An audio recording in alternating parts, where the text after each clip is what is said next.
Shamshabad bus stand ప్రాంతానికి చెందిన పల్లెమోని సురేందర్ ముదిరాజ్ అతని భార్య కవిత గత 20 సంవత్సరాలుగా చిట్టీల వ్యాపారం నిర్వహిస్తున్నారు. ప్రారంభం దశలో వారు చిట్టీల సభ్యులను సమయానికి డబ్బులు చెల్లించి చుట్టుపక్కల వారిలో నమ్మకాన్ని పెంచుకున్నారు.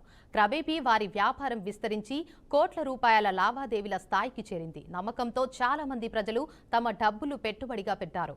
ఒక మధురానగర్కు చెందిన మంచాల శ్రీనివాస్ వారి వద్ద 12 లక్షల రూపాయల విలువైన చిట్టీలలో పాల్గొన్నారు. ఇలా సురేందర్ దంపతులపై నమ్మకంతో చాలా మంది చిట్టీలు వేశారు. ఇక శ్రీనివాస్ కు 18 లక్షల రూపాయలు చెల్లించాల్సిన బాధ్యత ఉన్నప్పటికీ సురేందర్ దంపతులు డబ్బులు తిరిగి ఇవ్వడంలో ఆలస్యం చేశారు. ఇవాళ రేపు అంటూ వాయిదాలు వేస్తూ కాలయాపన చేశారు. అనుమానాలు పెరిగినప్పటికీ వారు తమ చర్యలను రహస్యంగా కొనసాగించారు. చివరికి వారు ఇంట్లో ఉన్న నగదు, బంగారం, ఇతర విలువైన వస్తువులను తీసుకుని రాత్రికి రాత్రే పరారయ్యారు. అంతకు ముందే తమ పిల్లలను కూడా వేరే ప్రాంతానికి పంపినట్లు పోలీసులు అనుమానిస్తున్నారు. బుధవారం వారి ఇంటికి వెళ్లిన బాధితులకు తలుపులు తాళం వేసి ఉండటంతో షాక్ కు గురయ్యారు. ఫోన్లు స్విచ్ ఆఫ్ రావడంతో వారు మోసపోయినట్లు అర్థం చేసుకున్నారు. ఇక బాధితుల్లో ఉన్న మంచాల శ్రీనివాస్ ఇతరులు వెంటనే శంషాబాద్ ఎయిర్పోర్టు పోలీస్ స్టేషన్ కు వెళ్లి ఫిర్యాదు చేశారు. పోలీసులు కేసు నమోదు చేసి సురేందర్, కవితల కోసం గాలింపు చర్యలు ముమ్మరం చేశారు. చిట్టీల ముసుగులో జరుగుతున్న ఆర్థిక మోసాలపై అధికారులు ప్రత్యేక దృష్టి పెట్టారు. శంషాబాద్ ప్రాంతంలో ఈ ఘటన పెద్ద కలకలం రేపింది. మోసపోయిన వారు తమ పొదుపు మొత్తాన్ని కోల్పోయిన ఆవేదనతో పోలీస్ స్టేషన్ల చుట్టూ తిరుగుతున్నారు. సామాన్యుల నమ్మకాన్ని దోచుకున్న ఈ జంటపై న్యాయమైన శిక్ష పడాలని ప్రజలు కోరుతున్నారు. ఈ కేసు ఇతర చిట్టీల మోసాలపై ప్రభావం చూపించాలని కోరుతున్నారు. ఇక ఇదే అంశంపై మరింత సమాచారాన్ని మా ప్రతినిధి సాల్మన్ అందిస్తారు. చెప్పండి సాల్మన్. Thank you Devika. రాష్ట్రంలో ఎక్కడ చూసినా ఈ యొక్క ఆర్థిక లావాదేవీలతోటైతే చాలా మందిని మోసం చేస్తున్నారు.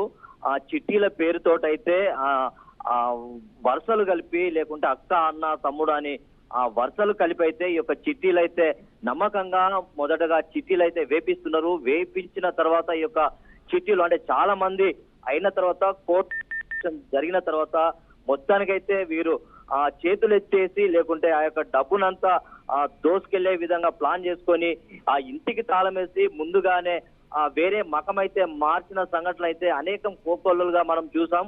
ఖచ్చితంగా దీనికి సంబంధించి అయితే ఆ శంషాబాదు సమీపంలోని ఆ చిట్టీల పేరుతోటి అయితే సురేందర్ దంపతులు అయితే అందరిని అయితే మోసం చేసిన సంఘటన ఆలస్యంగా వెలుగులోకి వచ్చింది.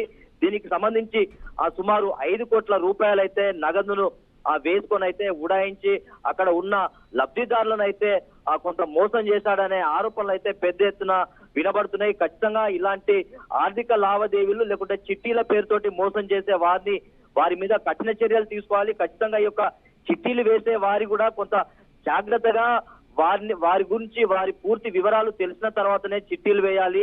అలా వేయకుంటే కొంత మోసపోయే అవకాశం ఉందని అయితే నిపుణులు అయితే చెప్తున్నారు. ఖచ్చితంగా పోలీసు బృందం కూడా వారి కోసం అయితే గస్తీగా 2-3 బృందాలు అయితే తిరుగుతున్నాయి. ఖచ్చితంగా ఈ యొక్క సురేందర్ కవిత దంపతులు అయితే పెద్ద ఎత్తున ఆర్థిక లావాదేవీలతో అయితే పెద్ద ఎత్తున అక్కడ ఉన్న వారిని అయితే చిన్న పొదుపు సంబంధించి వారు కొంత డబ్బును పోగు చేసుకొని చిట్టీలు వేసుకొని పిల్లల చదువుల నిమిత్తం అవసరానికి ఎత్తుకునే విధంగా ఉంటే ఖచ్చితంగా అలాంటి వారిని మోసం చేసి ఈ యొక్క 5 కోట్లు ఉడాయించడంతో చాలా మంది అయితే లబ్ధిదారులు లబోదీపం అంటున్నారు. దీన్ని గ్రహించిన శ్రీనివాస్ అనే బంధువు తనకు 18 లక్షల రూపాయలు చెల్లించాల్సిందిగా వీరున్నారు. ఖచ్చితంగా ఈ యొక్క 18 లక్షలు ఎప్పుడు అడిగినా ఇస్తామంటూ దాట వేశారు తప్ప వారు ఖచ్చితంగా వీరు ఒత్తిడి తేవడంతో ఆ యొక్క సురేందర్ దంపతులు అయితే ఉడాయించారు. శంషాబాద్ ఎయిర్పోర్ట్ లో ఈ యొక్క శ్రీనివాస్ అనే వ్యక్తి తన బంధువులతో అయితే ఫిర్యాదు చేశారు. ఈ యొక్క ఫిర్యాదు అందుకున్న పోలీసులు అయితే ఖచ్చితంగా ఇలాంటి మోసం చేసే వారు ఉంటారు, ఖచ్చితంగా జాగ్రత్తలు పాటించాలని అయితే ఆ యొక్క దంపతుల కోసం అయితే గాలింపు చర్యలు చేపడుతున్నారు. రాష్ట్రంలో ఇలాంటి ఆర్థిక లావాదేవీలు చిట్టీలు వేసే వారి పట్ల కొంత జాగ్రత్తగా ఉండాలి. ఖచ్చితంగా ఇలా మోసం చేస్తారు. ఖచ్చితంగా వారికి సంబంధించి ఎక్కడ వీరి గ్రామం ఏంది, లేకుంటే వీరు చేసే పనులు ఏంది అనేది తెలుసుకున్న తర్వాతనే ఇలా చిట్టీలు వేయాలి తప్ప ఒకవేళ వేస్తే ఇలా మోసపోయి ఆ తర్వాత లబోదీపం అంటే ఖచ్చితంగా మీ యొక్క ఆర్థిక లావాదేవీల మీద కొంత నష్టం వాటిల్లే జరిగే అవకాశం అయితే ఖచ్చితంగా ఉందని అయితే పోలీసులు అయితే చెప్తున్నారు. ఖచ్చితంగా దంపతుల ఆచూకీ కోసం అయితే ఈ యొక్క పోలీసు బృందాలు అయితే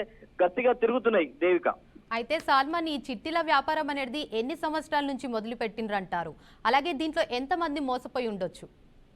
సుమారు అంటే 5 కోట్ల ట్రాన్సాక్షన్ జరిగిందంటే సుమారు దగ్గర దగ్గర ఒక 100 మంది కుటుంబాలు అయితే ఉంటాయి. ఎందుకంటే ఈ యొక్క కమిట్మెంట్ చిట్టీల పేరుతోటైతే చాలా మంది నమ్మకంగా ముందుగా ఈ యొక్క చిట్టీలు వేయడం జరుగుతుంది. చిట్టీలు వేసిన తర్వాత వాళ్ళు ఆర్థికంగా కొంత బలపడ్డ తర్వాత ఈ యొక్క ఎవరికైతే ఒకవేళ అప్పు కాకపోతే ఖచ్చితంగా వారు ఎత్తుకున్న చిట్టిని నెల తర్వాత ఇస్తా అని చెప్పి వీరు ఆర్థికంగా లేకుంటే ఆ వడ్డీ వ్యాపారం అయితే చేసే సందర్భాలు అయితే ఖచ్చితంగా వీరి ఆ యొక్క సురేందర్ దంపతులు అయితే ఉన్నారు. ఖచ్చితంగా ఇలా అందరికీ ఆర్థికంగా కొంత చేదోడు వాదోడుగా ఉన్న తర్వాత నమ్మకం కలిగిన తర్వాత పెద్ద ఎత్తున ఈ యొక్క ట్రాన్సాక్షన్ అయితే జరిగింది. పెద్ద ఎత్తున చాలా మంది నమ్మకంగా చిట్టీలు వేశారు. ఆ యొక్క నమ్మకాన్ని వీరు వమ్ము చేసి వీరైతే పూర్తిగా 5 కోట్లతోటి ఉడాయించిన సందర్భాలు అయితే ఖచ్చితంగా కనబడుతున్నాయి. వీరు సుమారు ఒక 5 సంవత్సరాల నుంచి ఈ యొక్క చిట్టి వ్యాపారం అయితే నడుపుతున్నారు. తర్వాత అంటే గతంలో కూడా వీరు కనుక ఒకవేళ పోలీసులకు దొరికితే ఖచ్చితంగా విచారణ చేస్తే గతంలో ఎక్కడైనా